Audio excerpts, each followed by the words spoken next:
Il y a des livres audio que l'on écoute par habitude, et d'autres qui surgissent comme un appel venu des profondeurs de l'être. Celui-ci n'a pas été conçu pour vous divertir, mais pour vous stimuler. Peu importe que vous soyez arrivé ici par hasard, par intuition, ou parce que quelque chose en vous n'était plus en phase avec ce qui vous entourait. Vous êtes maintenant ici parce qu'une partie oubliée de vous-même a décidé de vous ramener.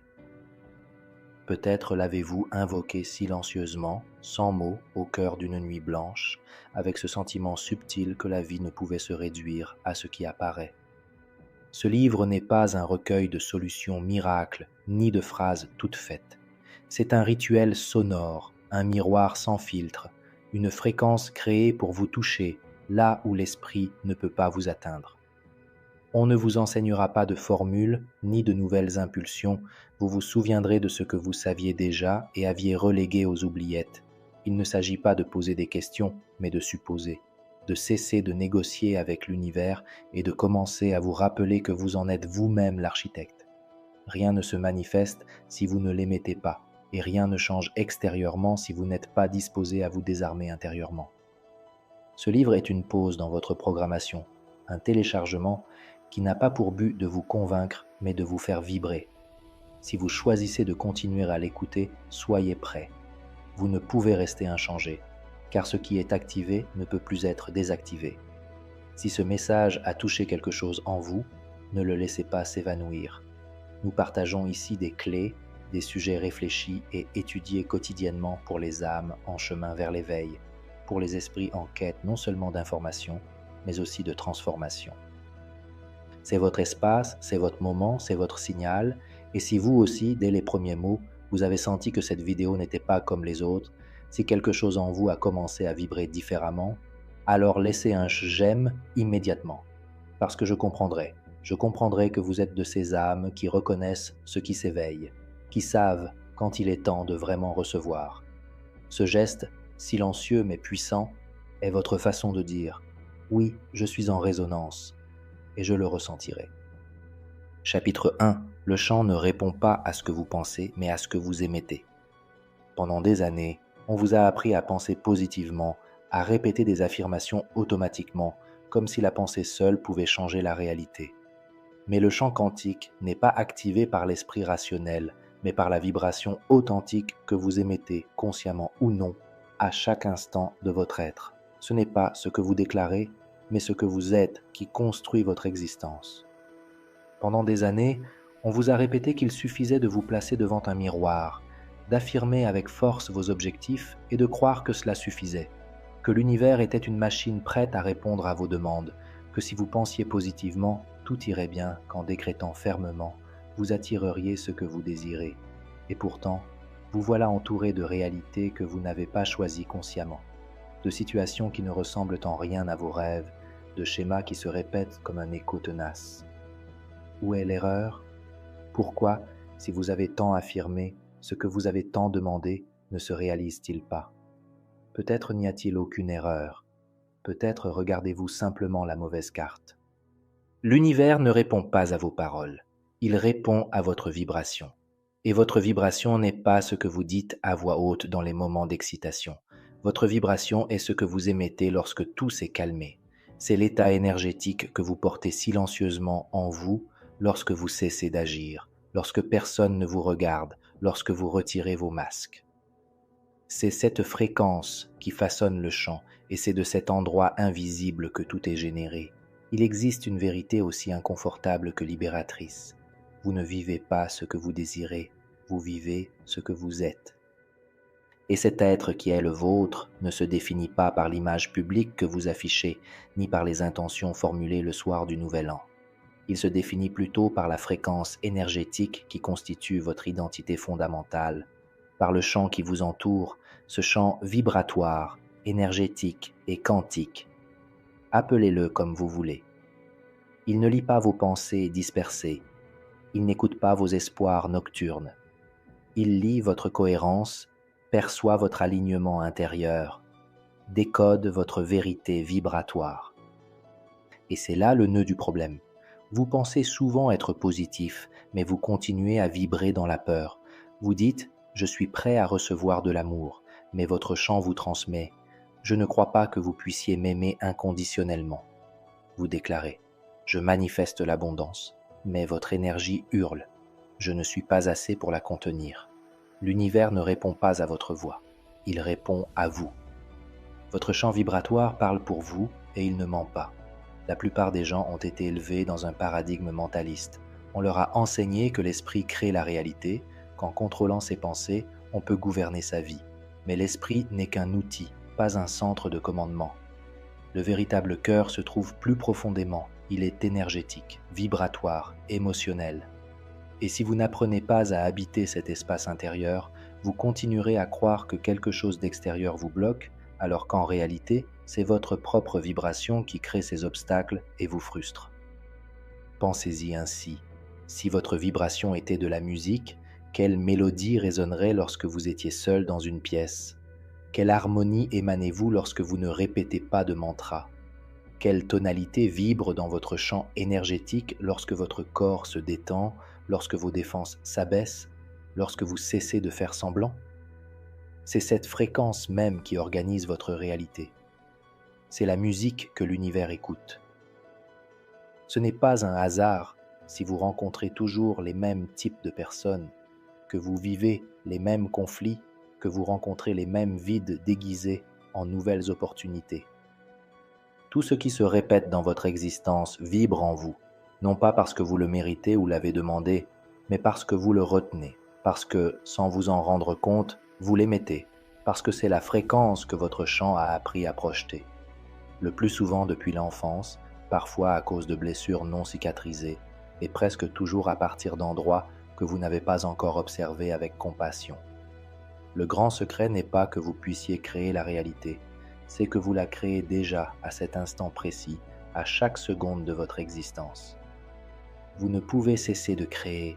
Votre simple présence émet un signal, et ce signal structure les formes de votre monde. Le problème est que vous le faites sans le savoir, sans conscience, sans présence. Vous n'observez pas le monde tel qu'il est, vous l'observez tel que vous êtes, vibratoirement. Et tant que vous n'aurez pas le courage de le regarder en face, vous continuerez à essayer de modifier l'image que reflète le miroir, sans comprendre que le changement ne se produit que lorsque vous transformez la lumière qui le projette. La forme est toujours l'étape finale de la vibration. L'univers n'obéit pas au désir que vous proclamez, mais à la fréquence que vous intériorisez comme vérité. Et c'est précisément là la clé. La vibration ne se déclare pas, elle s'incarne. Vous ne pouvez pas la forcer, vous ne pouvez pas la simuler. Vous pouvez répéter des phrases toute la journée, mais si votre corps transmet un message différent, le chant répondra à votre corps et non à votre esprit, car l'énergie ne circule pas au gré de paroles creuses, mais d'émotions authentiques. Et l'authenticité n'a pas besoin de démonstration, elle vibre de sa propre force intrinsèque. Alors, que faire de cette prise de conscience? D'abord, cessez de vous mentir, de faire comme si vous ne saviez pas, alors que vous le savez. Votre corps le sait, votre silence le sait, vos nuits blanches le savent. Le problème, c'est que vous avez appris à faire taire cette voix pour vous intégrer, pour survivre, pour ne pas déranger. Mais vous n'êtes plus là pour ça. Vous n'êtes plus là pour soutenir une existence qui ne vous ressemble pas. Vous êtes là pour vous rappeler que vous êtes la source et non un canal qui attend d'être rempli. Alors commencez par le plus simple, le plus profond. Observez-vous sans jugement. Arrêtez-vous, fermez les yeux. N'essayez pas de visualiser quoi que ce soit. Ressentez simplement. Demandez-vous honnêtement, quelle vibration est-ce que je ressens lorsque je ne fais aucun effort pour paraître d'une certaine manière? Et écoutez. Écoutez avec votre corps, pas avec votre tête. Écoutez ce que vous disent vos estomacs, ce que vos épaules vous murmurent, ce que votre poitrine vous crie à l'aube. C'est là que réside votre véritable vibration. Lorsque vous saurez la nommer, vous aurez fait le premier pas vers un véritable changement. Car ce qui est nommé avec vérité commence à se transformer. Ce qui est reconnu cesse d'opérer dans l'ombre, et ce qui est embrassé cesse de vous dominer. Ce livre ne vous demandera pas d'avoir des pensées rassurantes. Il vous demandera de vous incarner pleinement, de prendre le contrôle de votre chant, de parler avec l'âme, d'émettre depuis la racine. Car il ne s'agit pas de convaincre l'univers, mais de devenir une émission si cohérente, si vraie, si vivante, que la réalité ne peut s'empêcher de se réorganiser autour de vous. Il ne s'agit pas de faire semblant, de contrôler ou de proclamer des choses que votre corps ne reconnaît pas comme vraies. Il s'agit de vibrer comme quelqu'un qui n'a plus besoin de résultats pour savoir qu'il est réel. Vibrer comme quelqu'un qui s'est rappelé que la création ne se produit pas à l'extérieur, mais provient de l'intérieur. Et vous, bien que vous l'ayez oublié, avez toujours été le transmetteur. Chapitre 2. Vous n'attirez pas, vous projetez. Lorsque vous entendez le mot « attirer », quelque chose en vous s'apaise, comme si vous n'étiez pas réellement responsable de ce qui arrive dans votre vie, comme si votre rôle était celui d'un simple récepteur qui attend, qui fait confiance, qui prie l'univers avec des mots gracieux pour qu'il lui apporte ce qu'il désire. C'est une idée réconfortante. Elle vous place au centre d'une pièce, les mains ouvertes et le regard tourné vers le ciel. Mais ce n'est pas réel. C'est une illusion déguisée en spiritualité, car la vérité, bien que moins romantique, est infiniment plus puissante. Vous n'attirez pas, vous projetez, vous n'attendez pas que quelque chose vienne à vous. Vous êtes le point d'origine d'où tout prend forme. La différence entre attirer et projeter transforme radicalement toute perspective. L'attraction implique que quelque chose est extérieur, que vous êtes incomplet, que quelque chose doit venir combler un vide. La projection, en revanche, reconnaît que vous êtes le centre émetteur, que la réalité que vous vivez ne vous arrive pas mais naît de vous. Rien n'arrive par hasard. Rien n'arrive simplement parce que vous avez réfléchi avec insistance ou répété un décret avec enthousiasme. Ce qui arrive, arrive parce que cela vibrait déjà en vous, parce que votre champ énergétique l'a émis avec la force d'un signal continu, même si votre esprit n'en était pas conscient, même si vos paroles affirmaient le contraire. Ce n'est pas une métaphore, c'est un principe. Et comme tout principe énergétique, il agit avec une précision mathématique. Peu importe que vous y croyiez ou non, peu importe que vous le compreniez pleinement. Vous le vivez de toute façon, avec chaque situation qui se répète, chaque relation qui vous consume, chaque obstacle déguisé en opportunité. La coïncidence n'est rien d'autre que le résultat d'une vibration entretenue dans le temps, non pas un désir superficiel, ni une pensée occasionnelle, mais une émission intérieure devenue un langage avec l'univers. Le problème, c'est que vous ne savez presque jamais vraiment ce que vous projetez, car vous avez appris à contrôler vos pensées, mais pas à observer vos vibrations. Vous avez été entraîné à répéter des affirmations, et non à effectuer des vérifications vibratoires. Du coup, vous êtes frustré et vous vous demandez « Pourquoi cela ne fonctionne-t-il pas ?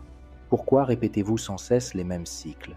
Pourquoi le changement semble-t-il vous échapper ?» En vérité, elle ne vous échappe pas, elle se reflète. La réalité ne vous combat pas, elle vous montre votre émission intérieure comme un miroir absolu. Imaginez, vous traversez la vie avec une lanterne allumée sur la poitrine. Vous ne pouvez pas la voir, mais les autres la voient. Cette lumière ne répond pas à vos paroles, elle répond à votre état intérieur. Si cette lumière est chaotique, confuse, fragmentée par des peurs non résolues et des défauts jamais guéris, le monde qui vous entoure devient tout aussi chaotique. Les opportunités ne se présentent pas ou, si elles se présentent, elles s'envolent. Les liens ne se consolident pas ou se consolident à partir de la blessure. Mais si cette lumière devient claire, stable, cohérente avec votre vérité la plus profonde, alors l'environnement réagit. Non pas parce qu'il vous écoute, mais parce qu'il vous reconnaît. Lorsque vous projetez depuis votre ombre, la vie devient une réplique de vos parties non intégrées. Lorsque vous projetez depuis votre blessure, tout ce que vous voyez prend la forme de la douleur que vous ne vouliez pas regarder. Et c'est là que se trouvent la plupart de vos blocages. Vous n'attirez pas de situations injustes. Vous émettez un signal qui dit « Voilà ce que je crois mériter ». Même si vous le niez consciemment, même si vous répétez le contraire devant le miroir, celui-ci continue de refléter. Et oui, c'est inconfortable. Il est plus facile de dire « je suis bloqué » que d'admettre « je projette par peur d'être vu ». Il est plus confortable de dire « l'univers ne m'écoute pas » que d'admettre « mon champ est rempli d'une fréquence que même moi je ne peux pas reconnaître ». Si vous restez dans votre zone de confort, vous restez également piégé. Vous continuez à projeter depuis l'inconscience, et l'univers, obéissant comme toujours, continue d'organiser votre réalité autour de cette émission que vous-même n'observez pas. Vient alors l'étape suivante, une question radicale, inconfortable, mais absolument nécessaire. Quelle part de moi-même projette dans ce que je vis maintenant? Si vous répétez sans cesse le même type de discussion dans différentes relations, quelle fréquence envoyez-vous au champ?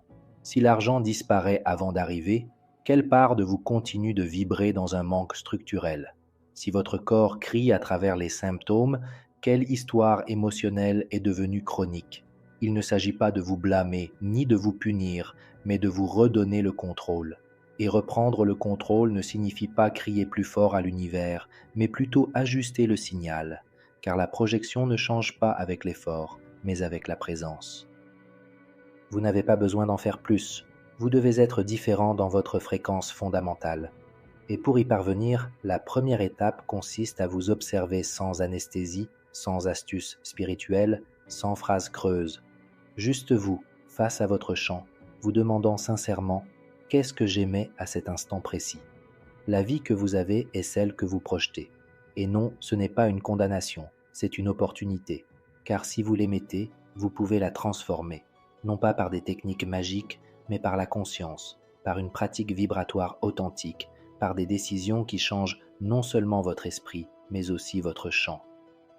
Car le champ répond à ce que vous tenez pour la vérité, et non à ce que vous prétendez désirer.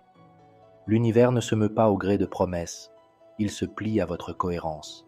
Cessez de demander, d'attendre, d'exiger de l'univers ce que vous-même empêchez par votre fréquence inconsciente. Commencez plutôt à incarner la version de vous-même qui se projette déjà dans la mémoire, et non par besoin, dans l'expansion et non par urgence, dans la certitude de savoir que tout ce que vous voyez naît de ce que vous portez en vous, puisque rien ne vous vient sans avoir été vôtre au préalable.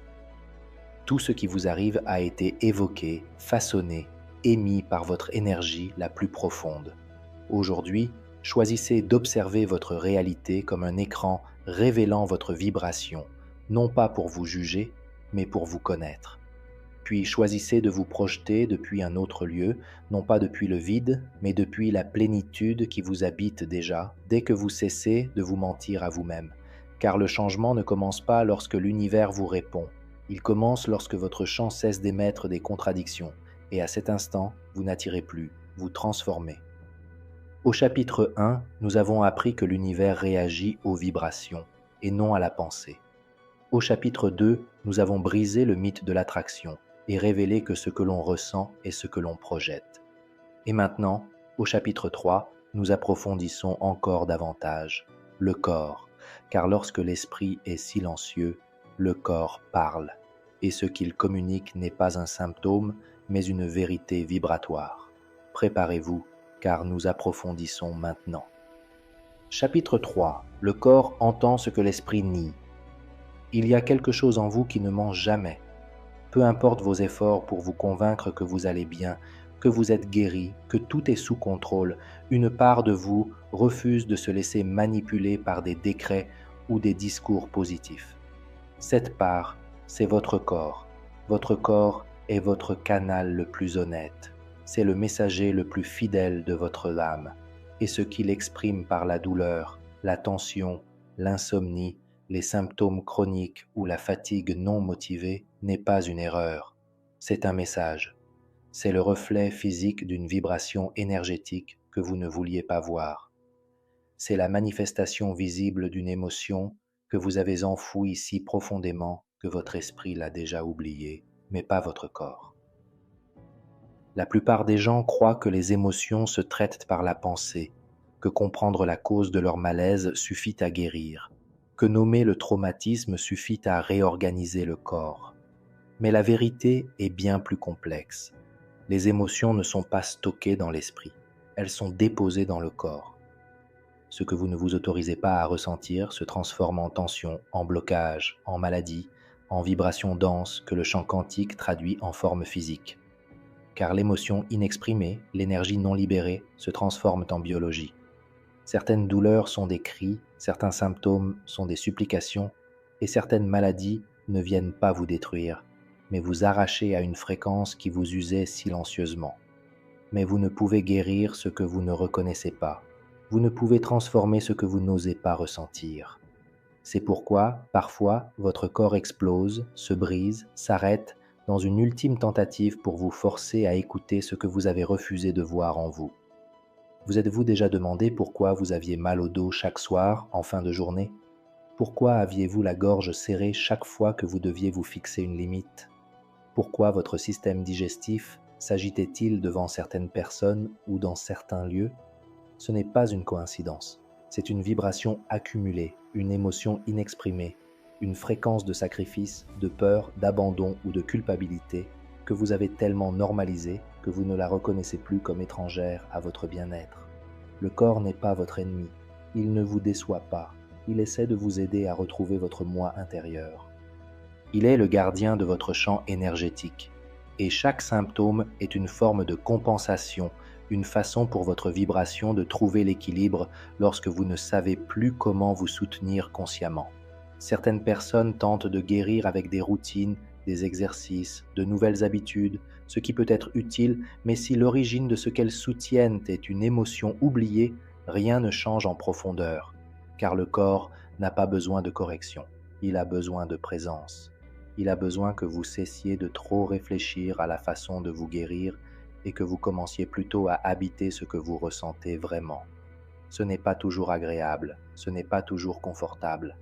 Parfois, c'est de la tristesse, ou de la colère que vous n'avez jamais pu exprimer, ou une peur si ancienne que vous la confondez avec votre personnalité. Mais le corps sait, il n'oublie pas. Et lorsque vous vous autorisez enfin à ressentir sans jugement, sans fuite, sans déni, quelque chose se dissout, quelque chose se réorganise, non pas comme par magie, mais grâce à la cohérence.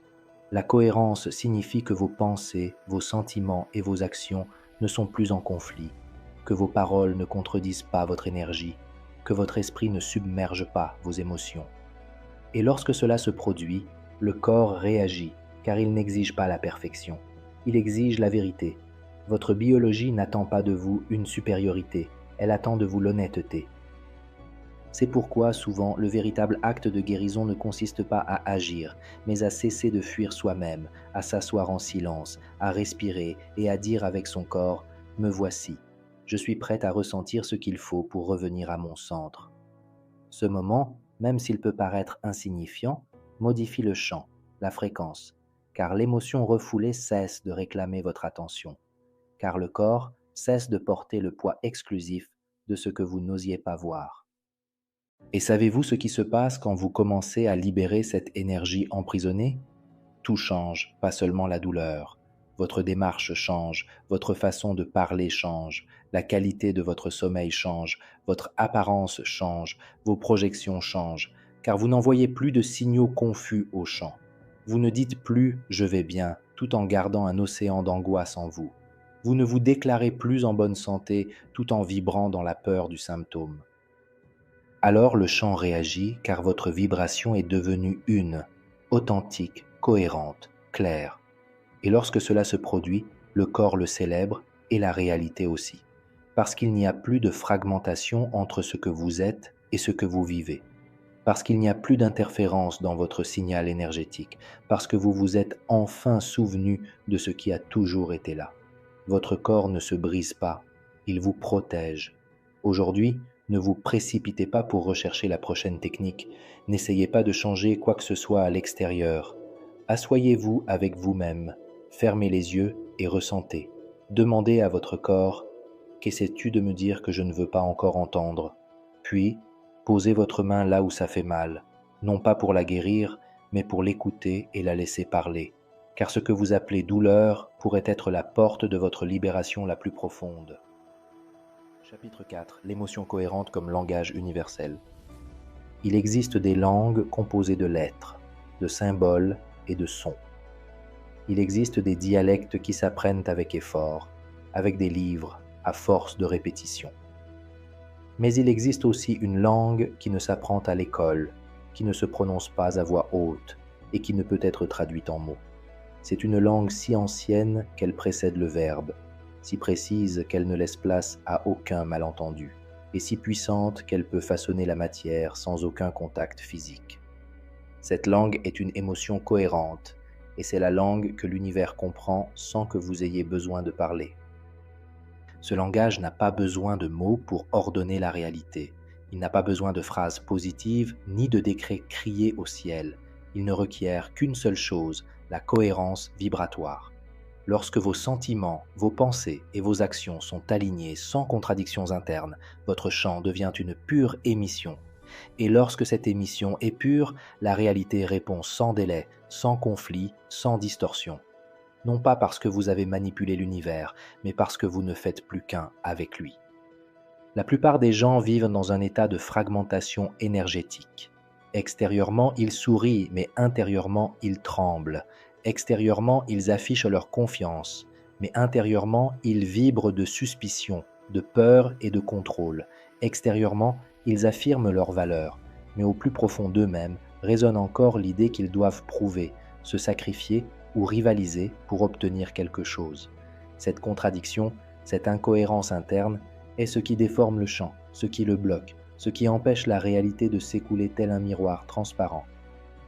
Ce n'est pas que l'univers ne vous écoute pas, c'est qu'il écoute ce que vous vibrez réellement, et non ce que vous déclarez.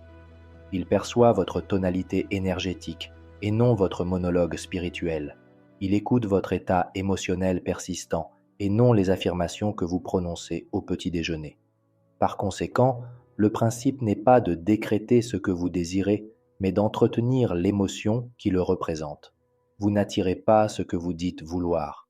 Vous manifestez ce que vous vibrez déjà comme une vérité stable, et c'est là que réside la clé qui transforme tout. Une émotion cohérente n'est pas forcée. Il ne s'agit pas de se forcer à ressentir de la gratitude alors qu'on n'en ressent pas. Il ne s'agit pas de dire « je suis en paix » alors qu'une guerre fait rage en nous. Feindre une émotion ne fait qu'ajouter au chaos, car votre corps sait que vous agissez, votre champ psychique l'enregistre et l'univers le détecte, non pas pour vous punir, mais pour une précision vibratoire. Alors, que signifie être émotionnellement cohérent ? Cela signifie habiter ce que vous ressentez avec présence, sans jugement.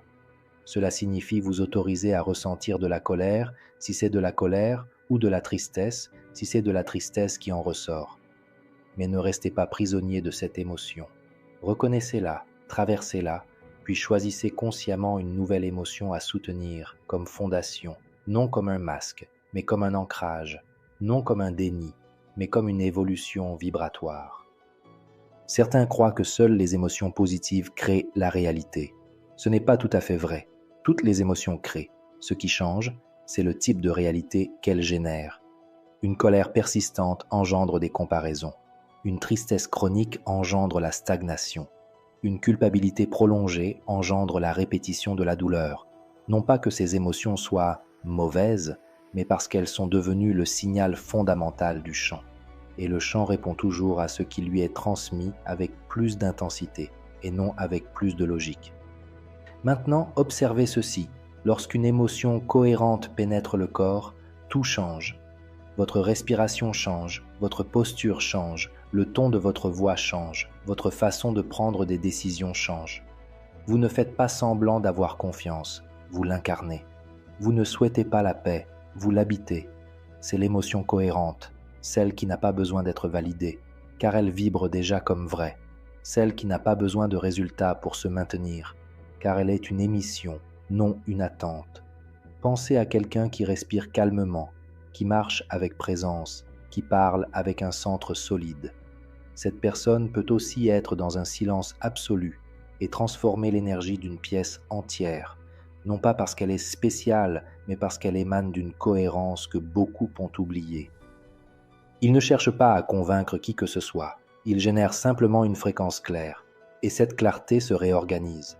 La science commence maintenant à démontrer ce que les sages savaient depuis des siècles. L'Institut HeartMath aux États-Unis a découvert que lorsque le cœur humain nourrit véritablement des émotions telles que la gratitude, la compassion ou l'appréciation, le champ électromagnétique qu'il génère s'étend et devient plus cohérent.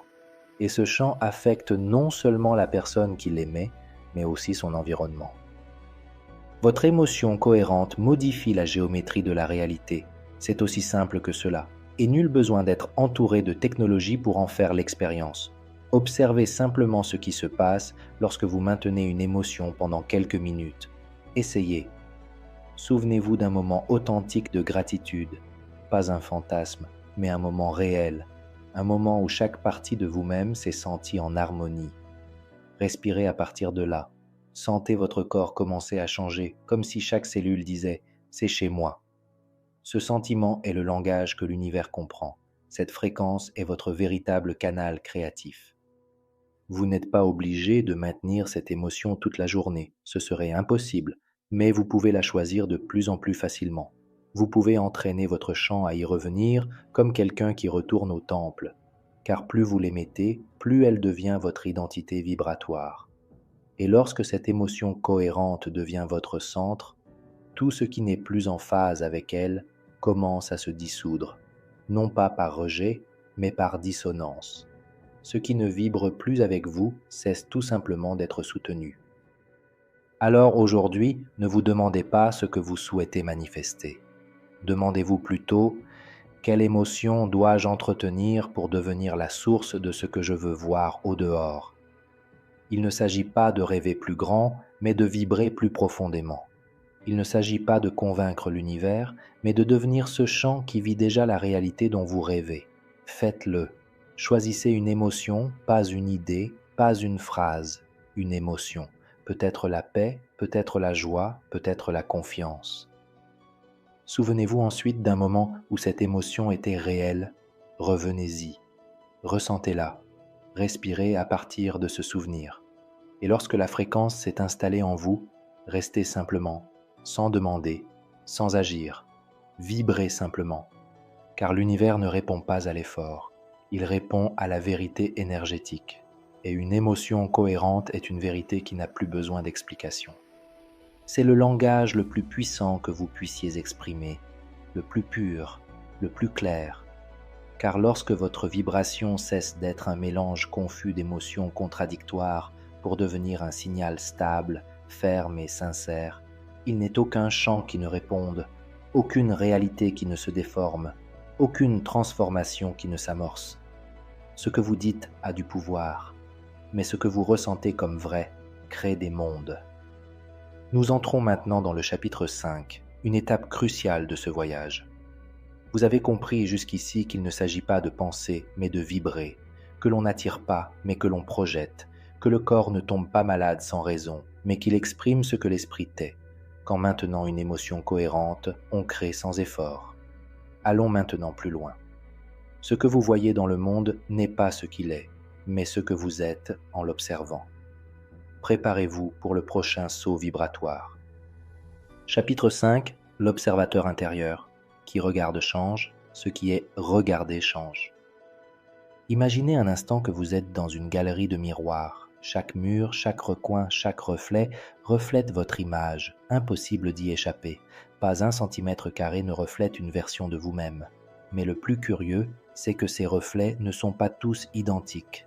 Certains vous reflètent déformés, d'autres vous montrent dans l'ombre, certains vous agrandissent, d'autres vous rétrécissent. Et vous, confus, pensez que c'est le miroir qui est défectueux, que le problème réside dans la réalité. Mais qu'en serait-il si c'était plutôt votre façon de regarder qui était défectueuse? Et si ce que vous voyez dépendait entièrement de votre façon d'observer et, plus profondément encore, de qui vous êtes au moment où vous observez? En physique quantique, il existe un phénomène aussi déconcertant que révolutionnaire. La célèbre expérience de la double fente montre qu'une particule lumineuse peut se comporter comme une onde ou comme de la matière selon qu'elle est observée ou non. Cela signifie que la matière se comporte différemment lorsqu'on l'observe, non pas lorsqu'on la touche, ni lorsqu'on la désire, mais simplement lorsqu'on la regarde. Cependant, il ne s'agit pas de n'importe quelle observation. Ce qui modifie le résultat n'est pas la tension superficielle, mais l'état interne de l'observateur. Ce n'est pas seulement de la physique, c'est la spiritualité incarnée, car elle vous révèle quelque chose qui va bien au-delà de la théorie. Votre réalité ne se comporte pas de la même manière si vous n'êtes pas le même. le monde change, non pas parce que les choses changent, mais parce que vous changez. Ce que vous voyez n'est pas indépendant de vous. Ce que vous observez est une extension de votre fréquence d'observateur. Si vous êtes anxieux, le monde devient urgent. Si vous jugez, tout ce que vous percevez est une erreur. Si vous vivez dans le manque, la réalité vous apparaît pleine de ce qui vous manque. Mais si vous êtes aligné, présent, ancré dans une vérité profonde, le monde s'ouvre, les portes apparaissent et les signaux s'intensifient, non pas parce que le monde a changé, mais parce que vous avez changé votre façon de le regarder. Avez-vous déjà remarqué à quel point une même situation peut vous sembler complètement différente selon votre état intérieur? Un silence peut être oppressant ou sacré. Un regard peut paraître menaçant ou tendre. Une opportunité peut paraître chaotique ou miraculeuse. L'événement est le même, l'observateur est ce qui a changé, par extension ce qui change aussi dans l'objet observé. Ce principe ne se résume pas à être compris, il doit être incarné, car tant que vous ne l'aurez pas intégré, vous continuerez à croire que vous êtes victime de ce que vous voyez, sans réaliser que tout ce que vous observez est une projection de votre point d'observation. Changer de perspective n'est pas un acte intellectuel, c'est une reconfiguration vibratoire, c'est un retour à soi, c'est abandonner le caractère réactif et assumer l'âme qui choisit sa position d'observation de la réalité.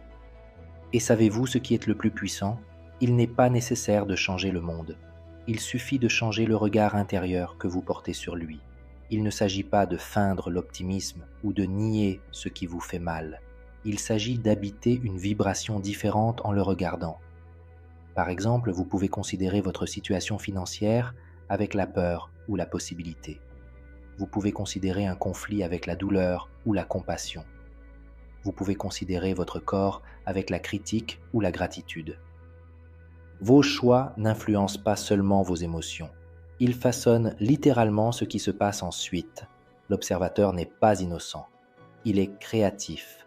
Et vous, même si vous l'avez oublié, portez ce pouvoir en vous. Vous avez été entraîné à observer avec jugement, avec urgence, avec comparaison. Mais vous pouvez aussi observer à nouveau avec l'âme, et ce faisant, ce que vous observez se reconfigure.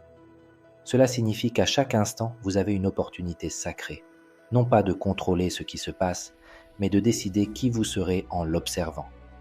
Celui qui observe depuis la blessure, ou celui qui observe en conscience, celui qui observe depuis un traumatisme ou un choix, celui qui observe depuis une réaction ou une vibration intégrée. Essayez dès aujourd'hui, choisissez une situation qui vous stimule habituellement, un conflit avec quelqu'un, un problème non résolu, un manque qui vous pèse, et regardez-la différemment, mais pas mentalement. Changez d'abord d'état d'esprit, respirez. Inspirez-vous d'une émotion plus élevée, puis observez-la, et observez ce qui change en vous et, par réflexion, en elle. Car lorsque vous changez l'observateur, vous changez inévitablement l'observé. Ce chapitre n'a pas pour but de vous enseigner une technique supplémentaire, mais de vous restituer une vérité oubliée. Vous êtes le centre du champ qui vous entoure, vous êtes l'émetteur, le miroir, et aussi l'œil qui observe. Et lorsque vous décidez consciemment de la vibration à partir de laquelle observer, tout ce qui semblait immobile se met en mouvement. Tout ce qui semblait chaotique prend de l'ordre, non par miracle, mais par résonance. Rappelez-vous ceci, lorsque le monde vous frustre, ne vous demandez pas « pourquoi cela se produit-il ?», mais plutôt « d'où est-ce que je l'observe ?» Car la réponse ne réside pas dans ce que vous voyez, mais dans qui vous êtes lorsque vous l'observez. Chapitre 6, le gardien vibrationnel, le modèle inconscient qui signifie votre réalité. Nous entrons maintenant au cœur du système vibratoire, la structure inconsciente qui soutient votre réalité à votre insu. Ce que nous appelons ici le gardien vibratoire. Ce chapitre n'a pas pour seul but de vous informer, il veut vous toucher profondément, ébranler vos souvenirs, ouvrir des portes restées scellées pendant des années. Vous le recevrez avec la profondeur, l'intensité et l'ampleur qu'il mérite. Il y a une part de vous qui décide avant même que vous puissiez réfléchir, une part si ancienne qu'elle est dépourvue de langage et pourtant capable d'écrire votre vie avec une précision chirurgicale, une part qui agit silencieusement, sans demander la permission et pourtant signe chaque réalité que vous expérimentez. Cet aspect, nous l'appelons ici le gardien vibrationnel. Ce n'est ni une entité extérieure, ni une malédiction énergétique, ni même un karma imposé. C'est un schéma interne profondément ancré qui vit dans votre champ énergétique comme une fréquence de base. C'est la racine de votre émission, la tonalité sur laquelle vous vibrez, même lorsque vous pensez être calme. C'est ce qui décide, sans vous consulter, de ce que vous pouvez expérimenter et de ce qui vous est interdit. Et le plus déconcertant, c'est que ce schéma n'a pas été créé par votre soi adulte. Il a été façonné par l'enfant que vous étiez, et non par ce que vous avez vécu, mais par ce que vous avez ressenti pendant que vous le viviez. Car le gardien vibrationnel naît au moment où votre système décide qu'il est plus important de vous protéger que de vous développer. Imaginez un enfant grandissant dans un environnement émotionnellement instable, où chaque expression de sa vérité l'expose à un risque, où la spontanéité équivaut à être rejetée, où recevoir de l'amour est conditionné par la performance, le silence, l'obéissance. Cet enfant ne comprend pas le monde en termes logiques, il le comprend à travers l'énergie, à travers la fréquence émotionnelle qu'il perçoit, puis il lance un ordre inconscient au champ. Ce n'est pas sûr d'être qui je suis. Mieux vaut se cacher. Si j'essaie, ça fait mal. Si je brille, je suis puni. Cet ordre n'est pas oublié. Il devient la vibration fondamentale. Il est ancré dans le corps. Il est imprimé dans le champ. Et même si cet enfant grandit, étudie, réussit ou prend conscience, le schéma demeure. Il continue de signer des accords sans votre permission. Il continue de projeter des limites même si vous répétez des affirmations de pouvoir. Il continue de façonner les relations, les opportunités, les décisions, non pas parce que vous êtes faible, mais parce que vous continuez d'agir à partir de la fréquence de protection. Le gardien vibrationnel ne veut pas vous blesser, il veut simplement vous maintenir dans le connu. Sa logique est simple. Si cela m'a protégé par le passé, il vaut mieux continuer à émettre la même vibration. Car l'âme veut s'épanouir, mais le système nerveux veut survivre. Et si vous ne les intégrez pas, vous vivez en contradiction. Vous aspirez au nouveau, mais vous continuez à vibrer avec l'ancienne programmation. Vous êtes-vous déjà demandé pourquoi vous répétez des situations que vous détestez consciemment? Pourquoi vous sabotez-vous alors que tout semble aller pour le mieux? Pourquoi l'idée de réussir, d'aimer véritablement, d'être reconnu dans votre grandeur vous rend-elle anxieux? Ce n'est pas un hasard, c'est le gardien vibratoire qui déclenche l'alarme intérieure, vous avertissant que vous n'êtes pas en sécurité.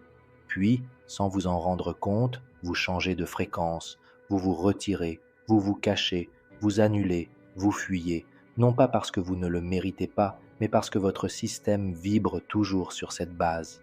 C'est trop. Et voilà le problème. Tant que ce gardien demeure invisible, c'est lui qui décide pour vous. Vous pensez choisir, mais c'est lui qui signe les contrats énergétiques avec la réalité. C'est lui qui accepte ou rejette. C'est lui qui détermine l'abondance que vous pouvez supporter, l'amour que vous pouvez recevoir, la paix que vous pouvez vous permettre. Vous pouvez décréter chaque jour « je le mérite ». Mais si votre chant vous dit « ce n'est pas sûr », c'est l'univers qui répondra au chant et non au décret, car le chant n'obéit pas à ce que vous déclarez, mais à ce que vous retenez inconsciemment. Et comment désactiver ce schéma? On ne le combat pas, on ne le brise pas, on l'intègre. La première étape est la révélation consciente, prendre conscience que ce n'est pas vous qui vous sabotez, mais une part de vous-même qui a été créée pour survivre dans un environnement où vous ne pouviez pas être tout ce que vous étiez. Remerciez-la, reconnaissez-la, regardez-la droit dans les yeux et dites « Merci de m'avoir protégé jusqu'à présent, mais je n'ai plus besoin que vous choisissiez pour moi. Maintenant je choisis, je... » Cette intégration ne se produit pas dans la tête, elle se produit dans le corps, dans la respiration, dans la pratique quotidienne, à chaque instant où vous ressentez la peur du succès, de l'amour, de la visibilité. Et vous décidez de persister, non pas pour vous forcer, mais pour désactiver l'ancien signal par une nouvelle présence. La présence est la seule fréquence à laquelle le gardien ne peut résister, car plus vous êtes présent, plus vous devenez authentique. Et dans l'authenticité, il n'y a pas de place pour les schémas du passé. Voulez-vous savoir qui est votre gardien vibratoire? Observez les domaines où l'auto-sabotage est le plus fréquent, les situations que vous désirez de tout votre cœur, mais que vous trouvez les plus difficiles à vivre, les émotions qui vous déstabilisent, les décisions que vous repoussez sans cesse. Il est là, non pas comme un ennemi, mais comme un indice, un morceau de code, le mot de passe qui vous a autrefois aidé à survivre, mais qui aujourd'hui ne vous aide plus à vivre. Nombreux sont ceux qui le portent en eux toute leur vie sans le savoir, et continuent à lire des livres, à accomplir des rituels, à répéter des mantras sans aucun résultat concret. Car rien ne fonctionne si votre gardien émet une fréquence contraire à vos désirs. Une incohérence interne bloque le chant. L'univers ne punit pas, il exige de l'ordre. Aujourd'hui, je vous invite à faire quelque chose de radical. Asseyez-vous en silence, les yeux fermés, et posez-vous cette question, non pas avec votre esprit, mais avec votre corps. Qui a signé mes décisions énergétiques jusqu'à présent? Écoutez la réponse sans hâte. Peut-être viendra-t-elle comme un souvenir, une sensation, une émotion que vous pensiez avoir oubliée. Ne la jugez pas, observez-la et dites-la fermement et avec amour. Merci, mais maintenant, je choisis la fréquence. À partir de ce moment, le véritable changement commence. Le champ se reconfigure, la vibration s'aligne. Le gardien ne disparaît pas, mais vous reconnaît comme le nouveau centre. Et lorsque le centre change, la réalité ne peut qu'obéir. Excellent. Nous entrons maintenant dans l'un des chapitres les plus transformateurs de tout le voyage vibratoire, le miroir. Non pas celui qui vous permet de voir votre visage, mais celui qui vous révèle votre âme, même lorsque vous ne voulez pas le regarder. Ce chapitre est censé vous bouleverser, et il le fera. Prenez votre temps, respirez et laissez-vous lire en lui. Chapitre 7, le miroir caché. Tout ce que vous n'acceptez pas, vous le projetez. Il n'y a pas de meilleur maître que le miroir. Il n'y a pas d'allié plus fidèle, pas de bourreau plus précis. Le miroir ne donne pas d'avis, il ne justifie pas, il ne vous protège pas, il vous montre. Et dans cet univers vibratoire où tout est résonance, votre réalité tout entière est un miroir.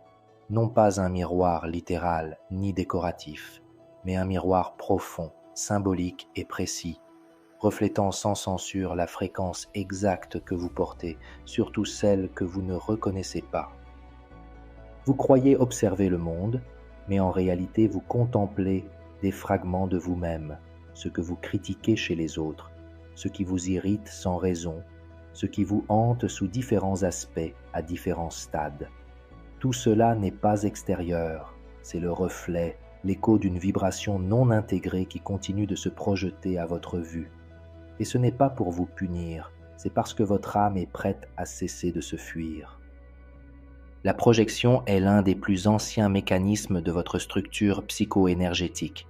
Lorsque vous ne pouvez accepter une émotion intérieure, à cause de la douleur, de la honte ou d'un jugement acquis, vous la projetez, vous l'expulsez, vous la voyez chez les autres.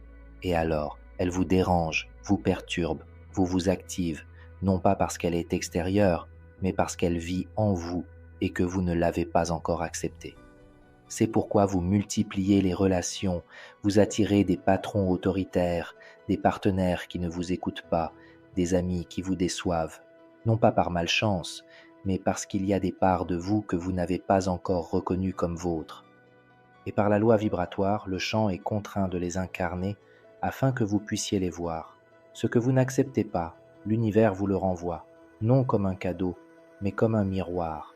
L'arrogance des autres vous dérange-t-elle? Peut-être y a-t-il une part de vous qui ne s'est pas encore autorisée à briller? Être dévalorisé vous fait-il mal?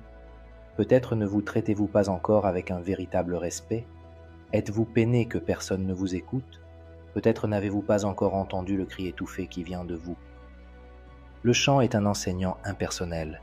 Il ne répond pas à votre ego, il ne protège pas votre image. Il ne fait que refléter ce que vous vibrez silencieusement. Et ce reflet, s'il n'est pas accueilli, se transforme en tempête. Car ce que vous n'intégrez pas consciemment revient avec force. Ce que vous niez comme émotion réapparaît comme un schéma. Ce que vous refoulez comme histoire se manifeste comme réalité, encore et encore. Ce guide n'a pas pour but de vous inciter à changer les autres, mais de vous aider à vous reconnaître dans ce que vous projetez. L'ombre n'est pas le mal. L'ombre est tout ce que vous n'avez pas encore appris à aimer en vous. C'est ce recoin de votre histoire que vous avez caché par peur de ne pas être aimé. C'est l'émotion que vous avez passée sous silence pour ne pas vous sentir à votre place. C'est cette version de vous-même qui ne correspondait pas au modèle de ce qui était considéré comme bien. Et aujourd'hui, cette ombre, même si vous ne la voyez pas, continue de projeter la réalité, non pas pour vous punir, mais pour vous demander avec force de la regarder et de la ramener à la réalité. Et c'est là que tout commence à changer, quand on cesse d'exiger des changements de l'extérieur et qu'on s'assoit devant le miroir pour observer les véritables enjeux. Il ne s'agit pas de chercher un coupable, il s'agit de regarder avec une honnêteté radicale qui l'on est face à tout cela. Quelle part de moi est ignorée? Quelle émotion réclame l'intégration? Ce genre de questions ne trouve pas de réponse dans l'esprit. On y répond en ressentant son corps, en observant le schéma, en reconnaissant l'histoire sans la juger. Car ce faisant, le champ change, non pas par magie ni par commande, mais parce qu'on n'a plus besoin de projeter ce qu'on est finalement prêt à voir. Et le plus surprenant, c'est que vous n'avez pas besoin de tout comprendre. Vous n'avez pas besoin de savoir quand le schéma a commencé, ni qui l'a déclenché. Il vous suffit de vous asseoir avec cette réflexion et de cesser de nier votre présence. Que la personne qui vous irrite est une partie exilée de votre histoire. Que le conflit récurrent est une blessure invisible. Que le manque qui vous blesse est une vérité dont vous n'avez pas encore reconnu la fausseté. Le miroir ne veut pas que vous vous blâmiez, il veut que vous preniez possession de ce qui vous appartient, car tant que vous continuerez à considérer l'extérieur comme séparé, vous resterez un spectateur, et vous n'êtes pas venu ici pour observer la vie de l'extérieur. Vous êtes venu ici pour vous rappeler que tout ce que vous voyez résonne en vous, sinon cela ne serait pas là, devant vous. Mais c'est aussi la porte la plus directe vers le véritable pouvoir. Car lorsque vous comprenez que tout est reflet, vous cessez de demander, de supplier, d'accuser, et vous commencez à occuper la place que vous n'auriez jamais dû quitter, celle d'un créateur vibratoire. Faites-le, aujourd'hui. Choisissez 3 personnes ou situations qui vous ont récemment bouleversé. Ne les analysez pas, ressentez-les dans votre corps et posez-vous cette question: quelle partie de moi crie à travers cela? Peut-être s'agit-il d'un besoin inavoué, peut-être d'une vieille voix qui vous juge, peut-être d'une blessure d'enfance encore ouverte. Quoi qu'il en soit, l'important est de cesser de la fuir et de commencer à la vivre. Et quand vous le faites, quand vous regardez vraiment, quelque chose se brise, ou plutôt quelque chose se libère. Le champ se réorganise, le reflet se dissout. Et cette personne ou cette situation ne déclenche plus rien en vous, car vous ne rejetez plus la part de vous qui a projeté cette image. Oui, la guérison profonde ne s'opère pas en retirant le miroir, mais en regardant avec compassion ce qu'il reflète. Dans ce regard, il n'y a pas de jugement, il y a intégration, il y a liberté et surtout, il y a vérité. Car vous n'êtes pas seulement lumière, vous êtes aussi ombre. Et dès que vous cessez de lutter contre cette vérité, votre vibration devient entière. Et lorsque vous êtes entier, lorsque vous n'êtes plus fragmenté, lorsque ce que vous voyez ne vous effraie plus parce que vous l'avez accueilli en vous, alors, et alors seulement, le monde cesse de refléter votre blessure et commence à refléter votre expansion. Chapitre 8. Regardez sans besoin, créer sans mendier. Il était une fois un enfant qui ferma les yeux pour s'échapper. Bien qu'il ne le sache pas encore, sa maison n'était pas un refuge, mais un lieu où la survie était une routine silencieuse. Tandis que ses parents se disputaient dans la cuisine, ou que les lumières s'éteignaient, faute d'argent, il ouvrit un carnet froissé et se mit à dessiner. Mais il ne dessinait pas pour se divertir, ni pour impressionner, ni par ennui. Il dessinait parce que c'était son acte sacré. Des mondes entiers apparaissaient dans son carnet, des scènes paisibles, des lieux qui n'existaient pas à l'extérieur, mais qui avaient des couleurs, des sons, des textures à l'intérieur. Parfois, il dessinait une maison avec de grandes fenêtres et des tables dressées. D'autres fois, il se dessinait avec des amis qui riaient, avec une mère qui le serrait dans ses bras sans le juger, avec un père qui lui disait que c'était suffisant. Il ne savait pas pourquoi, mais quand il le faisait, cela semblait réel.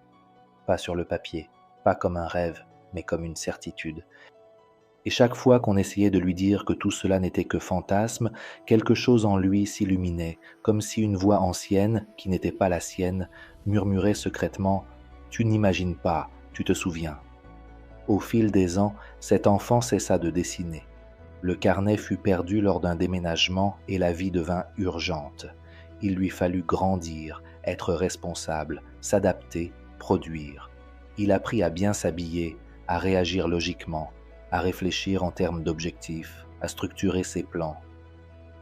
À un moment donné, il entendit parler de visualisation créatrice. Fermer les yeux et envisager un avenir différent lui semblait familier. D'une certaine manière, c'était comme chez lui. Il commença à la pratiquer. Chaque soir, il s'asseyait pour imaginer ce qu'il désirait, une vie meilleure, un nouvel emploi, une relation stable, la santé, l'argent, la paix. Il visualisait intensément, cherchait des images précises, écoutait des enregistrements audio, répétait des affirmations, mais quelque chose ne collait pas. Il avait beau visualiser, cela ne lui ressemblait pas vraiment. Il y avait une distance invisible, le sentiment que ce qu'il désirait restait une image suspendue, inaccessible, comme si une paroi de verre l'en séparait, et avec le temps, la visualisation devint une simple tâche parmi d'autres, une chose à faire, non à habiter. Il ferma les yeux, non pas pour ressentir, mais pour se forcer à attirer, et chaque fois qu'il les rouvrait, après l'exercice, il ressentait de la frustration. Pourquoi cela n'arrive-t-il pas? Pourquoi cela ne vient-il pas? Pourquoi suis-je toujours le même? Puis, sans qu'il s'en rende compte, ce qui était autrefois un acte sacré de souvenir devint une supplication déguisée en technique. Et l'univers, qui ne répond ni aux mots ni aux formules, mais à la vibration fondamentale d'où tout est émis, à laquelle on obéit simplement. Non pas ce qu'il disait, mais ce qu'il portait réellement en lui en le disant. Car ce qu'il portait, même s'il ne l'admettait pas, c'était l'urgence, le manque, le doute. Et le chant quantique, qui ne punit ni ne récompense, mais se contente de refléter, lui restitua cette vibration encore et encore. Personne ne vous apprend cela lorsqu'on vous parle de manifestation. Il ne s'agit pas d'imaginer quelque chose de grandiose et de le répéter jusqu'à y croire. Il ne s'agit pas de l'écrire 100 fois, ni de vous regarder dans le miroir avec un sourire forcé. Il ne s'agit pas de mettre une image en arrière-plan, ni d'accrocher des citations motivantes au mur. La véritable visualisation, celle qui déplace les champs, qui courbe la matière, qui réorganise l'univers tout entier, n'est pas mentale. Elle est vibratoire. Et elle ne se produit pas lorsque vous dites « je veux ceci », mais lorsque chaque cellule de votre corps vibre comme si elle était déjà réelle. Ce n'est pas un rêve, c'est un souvenir. Ce n'est pas un souhait, c'est une incarnation. Le désir né du besoin est un bruit. C'est une alarme qui dit « je n'ai pas, mais j'aimerais bien ». Et c'est exactement ce que l'univers entend. Je n'ai pas, je ne suis pas, ce n'est pas encore. Mais le désir né de la cohérence est silence. C'est une impulsion intérieure qui émet. Cela se produit déjà. Non pas parce qu'on le voit, mais parce qu'on le ressent. Et à ce moment-là, la matière ne peut plus résister, car elle a reçu un signal si clair, si aligné, qu'elle n'a d'autre choix que de s'adapter. Visualiser sans besoin est un art et, comme tout art sacré, il requiert la pureté, non pas morale, mais vibratoire. Cela signifie que vous ne pouvez pas entretenir une image intérieure et en nier la possibilité. Cela signifie que vous ne pouvez pas désirer l'amour et vous sentir indigne de le recevoir. Cela signifie que vous ne pouvez pas vous imaginer en bonne santé si, au fond, vous vous parlez sans cesse à vous-même comme si vous étiez malade. Chaque contradiction intérieure devient une distorsion du champ. Chaque signal confus bloque le flux. Ce que vous affirmez verbalement peut annuler son effet si la vibration qui l'accompagne n'est pas cohérente. C'est pourquoi la véritable visualisation ne se fait pas par la pensée, mais par l'émotion, non par la logique, mais par la fréquence. Et cette fréquence n'est pas imposée, elle est évoquée. Comment? Par le souvenir. Car même si vous n'y croyez pas, Vous savez déjà ce que l'on ressent en vivant ce que l'on désire. Peut-être l'espace d'un instant, peut-être à une autre étape de votre vie, peut-être l'avez-vous seulement entrevu, reflété chez quelqu'un d'autre, mais vous l'avez ressenti. Et si vous l'avez ressenti, vous pouvez vous y réconcilier. C'est la clé. Choisissez une émotion, pas une image spectaculaire, pas un avenir impossible, mais une émotion unique qui représente ce que vous désirez. Peut-être la paix, peut-être la légèreté, peut-être la gratitude, peut-être une joie sereine. Et maintenant, rappelez-vous une scène réelle, aussi infime soit-elle, où vous avez ressenti cette émotion. Revivez-la, non pas avec votre esprit, mais avec votre corps. Fermez les yeux et laissez cette émotion se développer.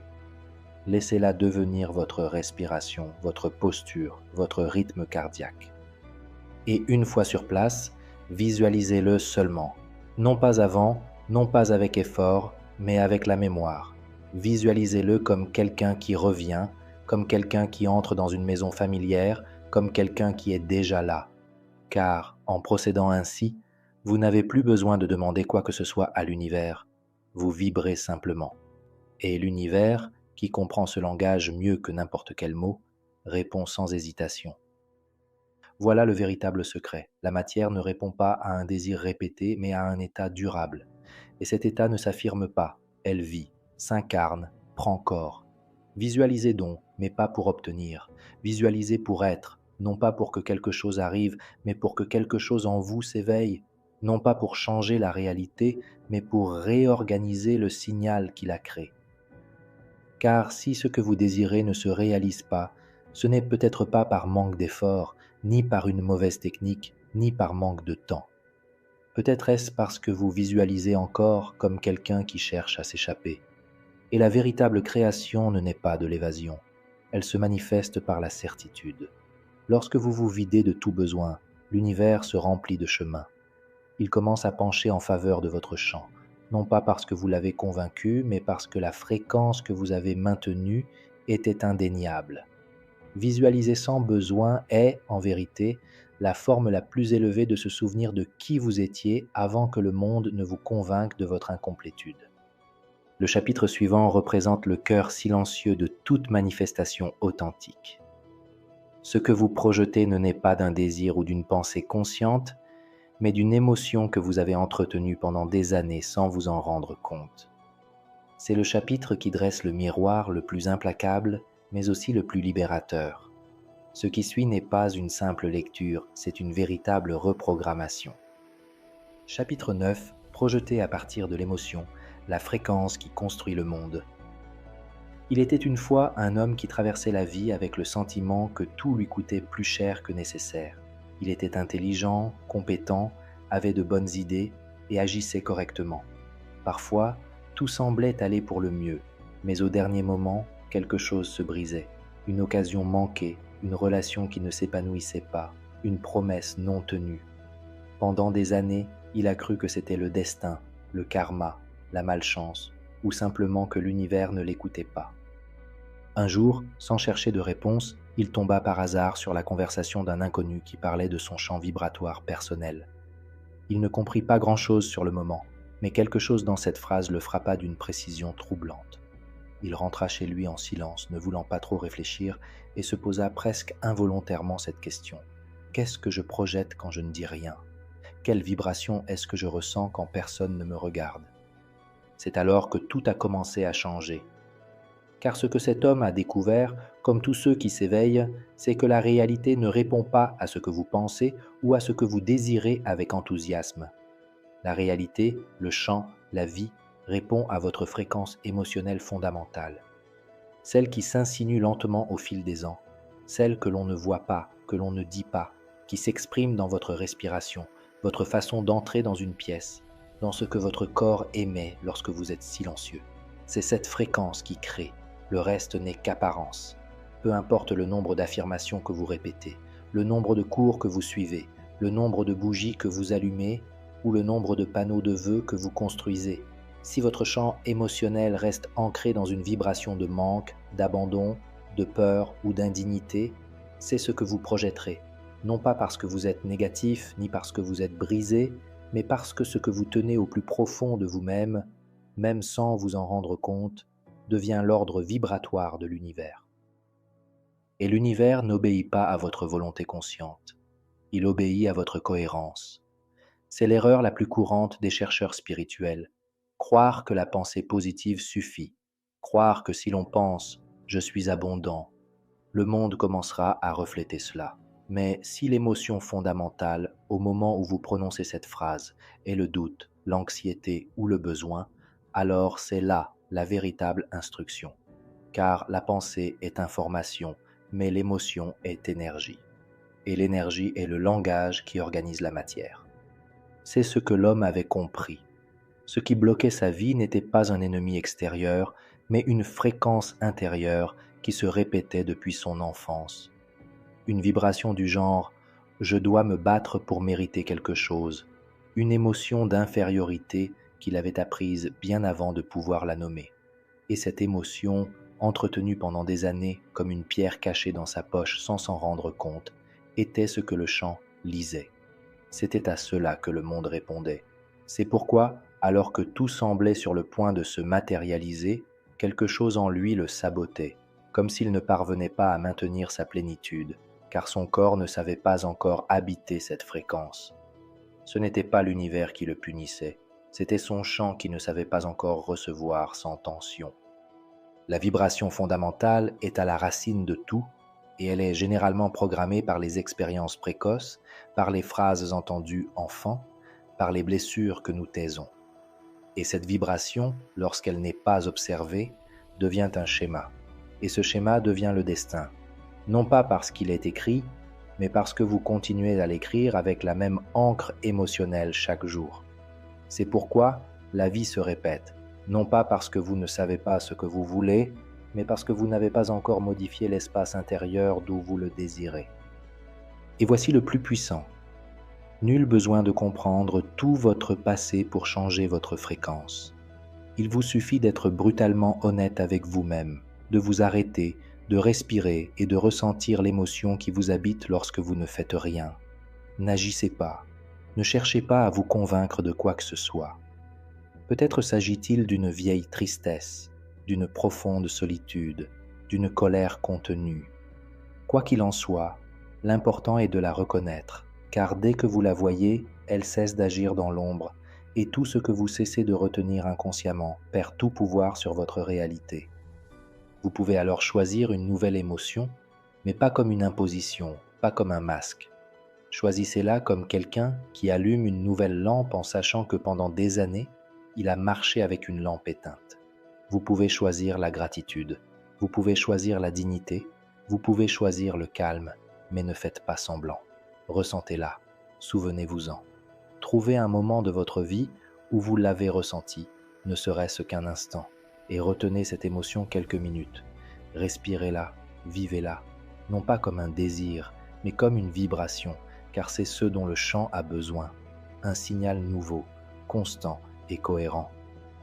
Et si vous y parvenez, si vous parvenez à maintenir une émotion différente suffisamment longtemps, vous verrez comment le monde commencera à vous répondre différemment. Non pas par magie, mais par cohérence vibratoire. Les gens changeront leur façon de vous traiter. Des opportunités apparaîtront là où il y avait des obstacles auparavant. La matière se réorganisera sans effort, parce que vous aurez cessé de projeter l'ancien schéma, parce que votre nouvelle émotion aura commencé à écrire une histoire différente, parce que votre corps aura appris à vivre dans une fréquence que vous ne connaissiez auparavant que comme une promesse et que vous commencez maintenant à habiter comme une vérité. Et c'est là, à ce moment précis, que tout commence à bouger sans que vous ayez à insister, car l'univers n'a pas besoin que vous criez ce que vous voulez. Il a juste besoin que vous cessiez d'émettre ce que vous n'êtes plus. Lorsque cela se produit, le chant n'a d'autre tâche que de vous refléter exactement, car c'est ce que fait la réalité. Elle reflète votre état intérieur, sans jugement, sans pause, sans erreur. Alors aujourd'hui, posez-vous la question, sans peur ni défense, de quelle émotion est-ce que je demande ce que je demande? Quelle partie de moi vibre le plus fort? Désir ou manque? Certitude ou urgence? Et si vous constatez que vous projetez encore une blessure, ne vous culpabilisez pas. Choisissez simplement différemment, parce que vous le pouvez, parce que vous n'êtes pas brisé, vous êtes juste flou. Et recentrer votre vibration, c'est en substance vous rappeler que vous avez toujours eu le pouvoir. Vous l'avez simplement cédé à une émotion qui ne vous représente plus. Projeter à partir de l'émotion, c'est assumer la plus grande responsabilité qui soit, être l'auteur invisible de chaque forme visible que vous voyez. Mais c'est aussi le plus beau privilège qui existe, savoir que vous pouvez recommencer de l'intérieur quand vous en avez besoin, sans demander la permission à personne, sans avoir à l'expliquer, car votre vie ne dépend pas de ce que vous désirez, mais de ce que vous considérez comme vrai lorsque le monde est silencieux et que seul vibre ce que vous êtes. Nous entrons maintenant dans le chapitre 10, l'un des plus importants de tout le voyage. Nous accédons ici au cœur de l'auto-sabotage invisible, du doute vibratoire, celui qui paraît infime mais qui brise le signal de tout ce que vous essayez de créer. Vous le lirez du début à la fin comme une longue histoire vivante et intense, sans interruption, sans respiration artificielle, pleine d'émotions, de vérité et d'âme. Chapitre 10. Le doute, un sort silencieux, quand votre champ est saboté à votre insu. Il était une fois une forêt. À première vue, elle ressemblait à toutes les autres, de très grands arbres, des racines tortueuses, des sentiers de terre humide. Mais cette forêt détenait un secret que peu de gens connaissaient. Elle ne répondait ni aux cartes, ni aux boussoles, ni aux torches. Elle n'obéissait ni à ceux qui criaient, ni à ceux qui cherchaient désespérément. Cette forêt n'ouvrait ses sentiers qu'à ceux qui marchaient avec certitude. Si quelqu'un y pénétrait, empli de doute, la forêt se refermait, comme si ces arbres se déplaçaient pour semer la confusion chez le visiteur. Ceux qui doutaient se perdaient, non pas parce que la forêt était cruelle, mais parce que la vibration du doute altérait la carte invisible, qui ne se révélait qu'à une fréquence claire et stable. On disait qu'au cœur de la forêt vivait une source de lumière, capable de répondre à toutes les questions, d'offrir toutes les visions, d'ouvrir toutes les portes. Mais seuls ceux qui savaient qu'ils arrivaient y venaient. Pas ceux qui le désiraient, pas ceux qui l'espéraient, seuls ceux qui s'en souvenaient. C'est ainsi que fonctionne le champ quantique. Il ne réagit ni à un enthousiasme passager, ni à la logique, ni au nombre de fois que vous répétez une affirmation. Il réagit au signal énergétique le plus fort, et ce signal ne vient pas de votre bouche, mais de votre corps, de votre système nerveux, de votre fréquence émotionnelle fondamentale. Et lorsque ce signal est altéré par le doute, tout ce que vous projetez devient confus, instable, imprécis, incomplet. Car le doute n'est pas une simple émotion passagère, c'est un sort subtil qui sabote votre champ de l'intérieur sans que vous vous en rendiez compte. Et lorsque cela se produit, l'univers n'a plus de coordonnées claires pour organiser votre réalité. Le problème avec le doute, c'est qu'il se présente rarement comme tel. Il ne se manifeste presque jamais par un « je ne pense pas pouvoir y arriver ». Parfois, il se déguise en prudence, parfois en humilité, parfois en esprit critique, et même en spiritualité. Mais au fond, le doute est une voix ancienne qui murmure doucement au moment où vous vous apprêtez à atteindre une nouvelle fréquence. Et si ce n'était pas vrai? Et si je me mentais à moi-même? Et si je perdais mon temps? Et si je ne le méritais pas? Ce murmure suffit à désactiver tout le champ, car une fréquence n'a pas besoin d'être ouvertement niée pour s'affaiblir. Il suffit de maintenir simultanément une émotion incompatible. C'est l'incohérence vibratoire. Et c'est la principale raison pour laquelle tant de décrets sont inefficaces. Pourquoi tant de rituels semblent vides de sens? Pourquoi tant de gens croient tout faire correctement, mais leur réalité ne change pas? Carl Jung appelait cela l'incongruence entre le conscient et l'inconscient. Ce que vous désirez mentalement est contredit par ce que vous ressentez viscéralement. Et comme l'univers répond à la part la plus profonde, la plus authentique et la plus constante, il finit par obéir à votre ombre et non à votre intention. C'est pourquoi vous visualisez souvent quelque chose de merveilleux pendant 10 minutes, mais pendant les 23 heures et 50 minutes restantes de la journée, vous subissez des émotions qui contredisent ce que vous avez demandé. Et à quoi le champ réagit-il? à ce que vous avez vibré le plus longtemps, à ce qui possède la plus grande cohérence. Si votre doute vibre plus intensément que votre affirmation, vous savez déjà lequel des deux l'emportera. Et non, il ne s'agit pas de devenir parfait, il ne s'agit pas de ne plus jamais ressentir la peur, il ne s'agit pas d'éliminer toutes vos insécurités, il s'agit d'accomplir la chose la plus courageuse qu'un créateur puisse faire, voir sa propre contradiction sans la masquer, reconnaître le doute, le nommer, l'exposer, le faire sortir des profondeurs de l'inconscient. Car tant que ce doute continuera d'opérer dans l'ombre, il sera votre véritable architecte vibratoire. Et c'est ce que vous projetterez, même si vous tentez de prétendre le contraire. Le doute n'est pas inoffensif, c'est une fréquence qui interrompt le rythme de la création. C'est comme écrire un beau sort puis l'effacer à la fin. Et lorsque cela se produit chaque jour, lorsque vous construisez et sabotez dans le même souffle, le champ ne peut organiser votre réalité. Non pas parce qu'il ne vous aime pas, non pas parce qu'il ne vous écoute pas, mais parce qu'il ne peut pas lire un signal qui change de ton à chaque seconde. Ce qui est divisé à l'intérieur se fragmente à l'extérieur. Ce qui ne maintient pas sa vibration cohérente ne peut prendre forme dans le monde physique.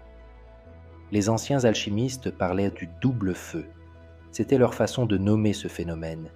Ils disaient que lorsque le feu chauffe et refroidit simultanément, il empêche la transmutation. L'or ne se forme pas, la pierre ne purifie pas, la forme ne se révèle pas. Et c'est ce qui se passe lorsque vous entretenez à la fois une intention et un doute. Votre feu intérieur s'éteint, même si extérieurement vous continuez à agir comme si tout allait bien. Que faire alors? Il ne s'agit pas d'éliminer le doute, mais de l'intégrer. Il ne s'agit pas de le faire taire, mais de l'écouter avec une telle honnêteté qu'il se dissipe spontanément.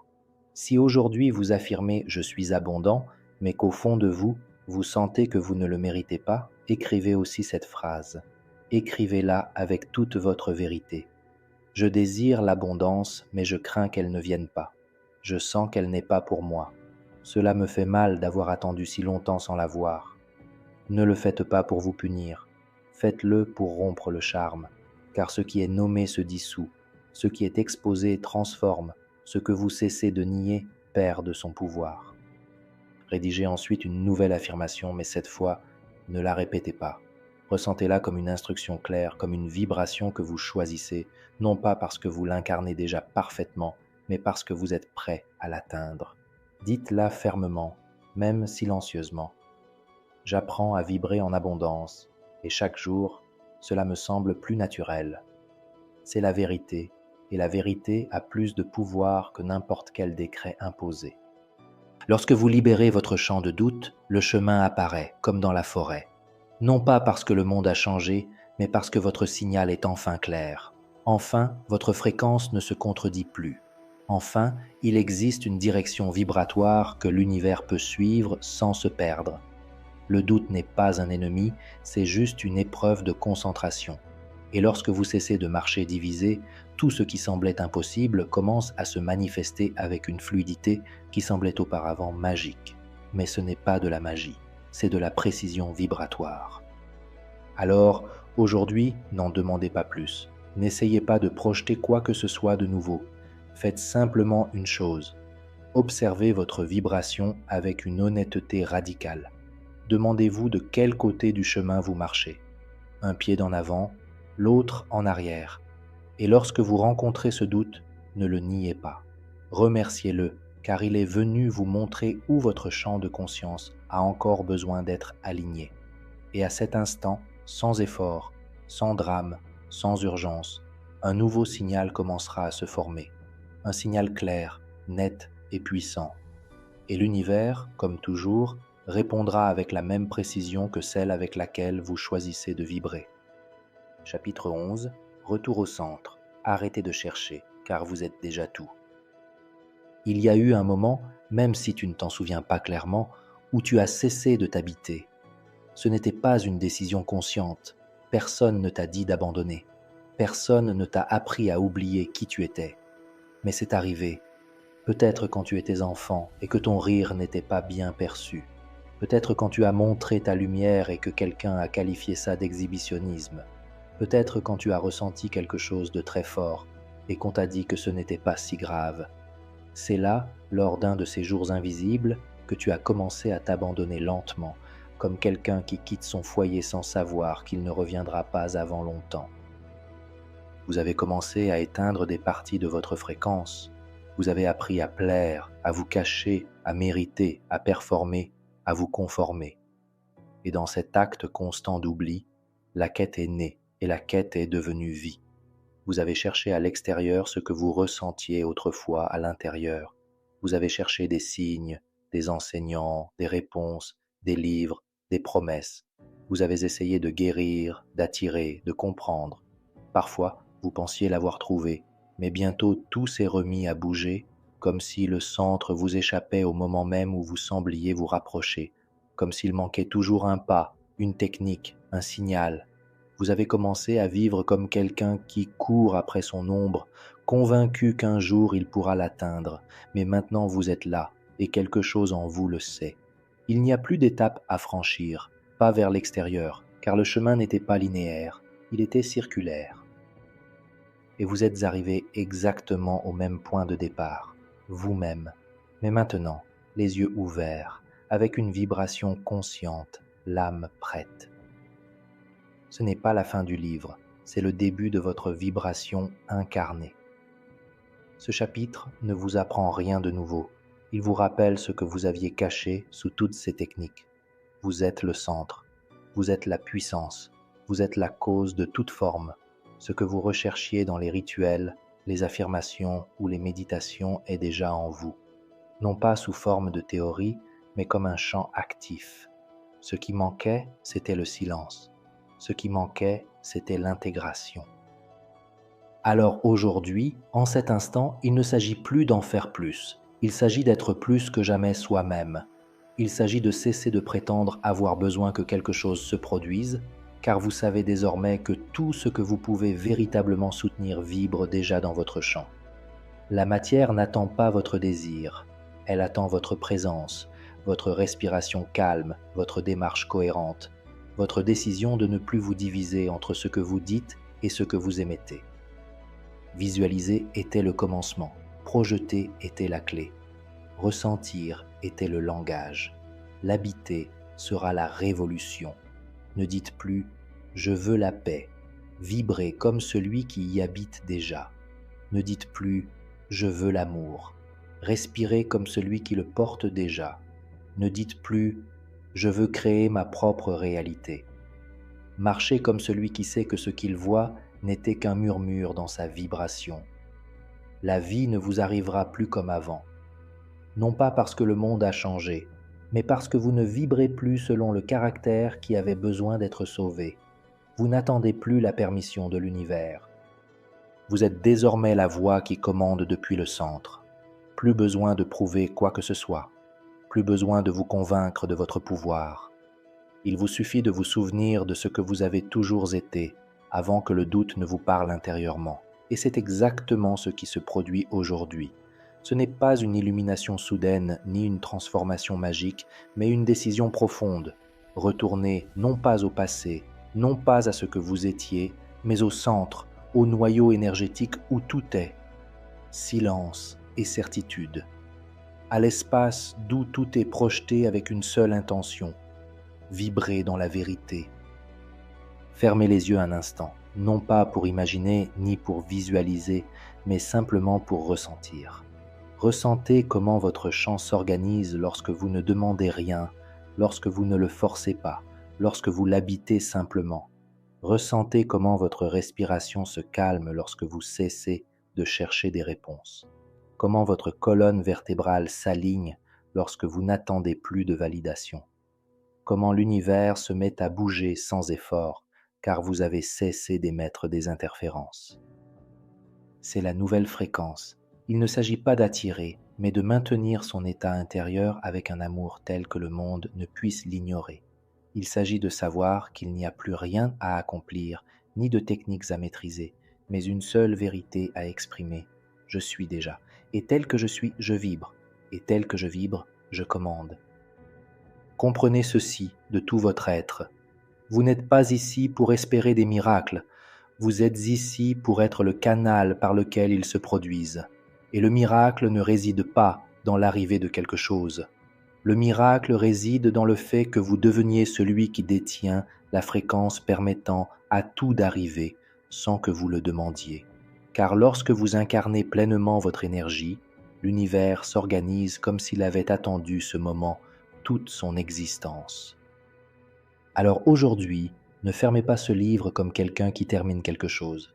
Fermez-le comme quelqu'un qui active un nouvel état de transmission. Ne revenez pas en arrière, ne répétez pas les techniques, n'écrivez pas d'autres phrases, marchez seulement avec la vibration. Et si quelque chose en vous s'est enflammé, ne serait-ce qu'un instant, laissez un « j'aime ». C'est votre façon d'alimenter cette vibration. Écrivez-moi dans les commentaires un seul mot, un seul, qui exprime ce que vous avez ressenti. Un nouveau mot, le vôtre. Appelez-le New Wave. Et si vous sentez que cet espace parle aussi de vous, abonnez-vous à la chaîne, non pas pour rester informé, mais pour rester connecté. Je vous souhaite un silence qui guérit, un regard qui comprend et un pas qui ne vacille plus. Puissiez-vous vibrer, enfin, comme quelqu'un qui n'a plus besoin de chercher. Je vous salue comme se saluent les âmes qui se sont reconnues dans l'obscurité, sans bruit, mais avec toute la lumière. À bientôt.